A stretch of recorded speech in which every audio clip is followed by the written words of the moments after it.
Hey everyone, Matt with Power Sports Memorabilia. Thank you again for joining me for another episode. If you guys get a chance, please visit the website, powersportsmemorabilia.com, or give me a follow over there on Instagram. We have some good fun over there at Powers Autographs. So, just recently conducted and took part with a signing of Gardner Minshew. And if you don't know who Gardner Minshew is, you're missing out, man, on probably one of the greatest mustaches of all time. He's the Jacksonville Jaguars quarterback. He was taking over for Nick Foles while Foles was hurt and did pretty well. He was really doing an excellent job filling in there. He played at Washington State last year, right? And set the all-time Pac-12, I guess it is now. Who knows how many teams are in there, but single-season passing record. So he's for most yards. So he's definitely a quality quarterback, and that mustache definitely makes it makes it an interesting guy. So today's topic's going to be around is, when you guys send stuff into autograph signings, there's really a couple tips that you can do to help protect yourself and also to make sure that your items get done perfectly. And I'm going to give you an example of how to do one and then how not to do one, okay? So first thing, when you send something into an autograph signing to get done, make sure, number one, the first thing that you do is contact that company, okay? Tell them that you're sending your item in. Tell them what you're sending in. Ask them how they want payment. Tell them if you're going to have any inscriptions. Whatever questions that you have, you make sure you get those answered beforehand. But also make sure that the other company knows what you're going to be sending in. They're going to be on the lookout for it, and that way everybody's on the same page here. Okay.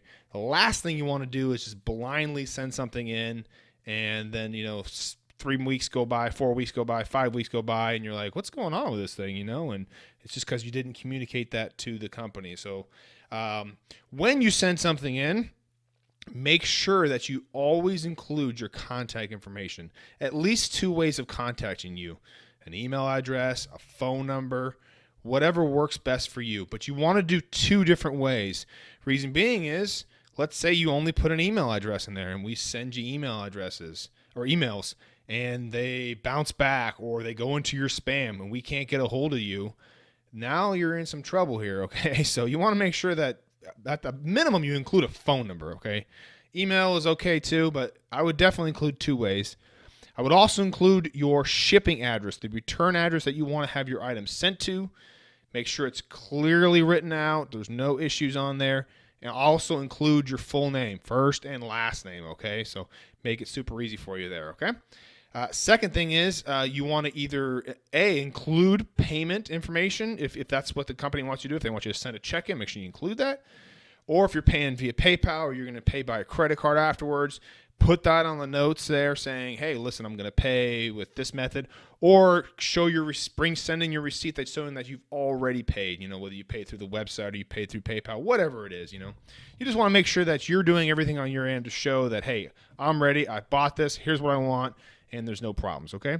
Second thing that you want to do is make sure that you mark your items where you want them signed and also what pen color you want. And if you're having an inscription, clearly write that out and mark that where you want that on the item. Another tip is to include your name on your item, okay? So if you're sending in a full-size helmet, you may put your name on the inside of the helmet there, or you may put it on some tape on the back side of the helmet. Some way to notify that, hey, listen, I know this is my item here. It's got my name on it, and there's no questions about it that it's your item, okay? And the last thing you want to do is, I personally like sending stuff in to a signing the way that I want to receive it back, okay? And what I mean by that is, let's say you're sending in a full-size helmet. Make sure that you put a bag over it, okay? You want to make sure that the item is clearly protected. If you're putting in one of those Rydell boxes, okay, if you want to put bubble wrap around it, that's fine. I like to, again, ship stuff in the way that I would personally like to receive it back, okay? If you're sending in photos, put them in top loaders and stuff like that, okay? I'm going to give you an example of how something didn't go right here.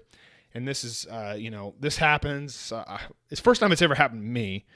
But I'm really kind of shocked that it happened. It was kind of a rookie move, to be honest with you, by whoever shipped this thing back to me. But They didn't even put this Minshew helmet, this Speed Flex helmet, the $600 retail helmet. They didn't even put it in a bag. So, this is a pre-sold item. This is an item for a customer here. And if you look at the signature here, of course, it's going to get smudged. Okay, if you don't put stuff in a bag, it's going to rub up against other stuff and it's going to smudge. Okay, and of course, this item is, totally useless to me. The customer obviously didn't want it. Totally understand. Refunded. And it just didn't work out this time around. So again, not sure why they sent it back to me like this, but total BS rookie move. It's completely unacceptable.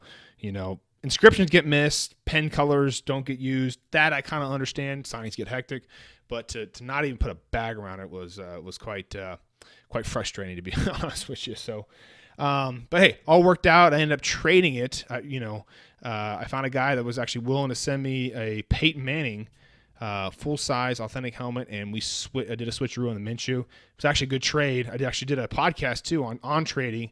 And normally I don't trade, but for this particular one, it wasn't an item I needed really anymore. And I told the guy, listen, if you're cool with sending me the item first, I get it. I inspect it, all's good. I'll send it out to you the same day. And that's what we ended up doing. So it actually worked out pretty good. But check out that video and podcast on how to trade for autographs there. That'll help you out there. So hopefully this helps you out with autographs signings in the future.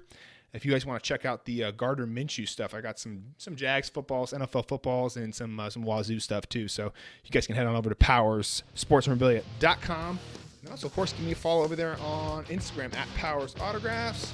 And if you like this kind of stuff, man, subscribe to the channel, man. That way you guys get notified when all this stuff comes down, all right? See you guys on the next one.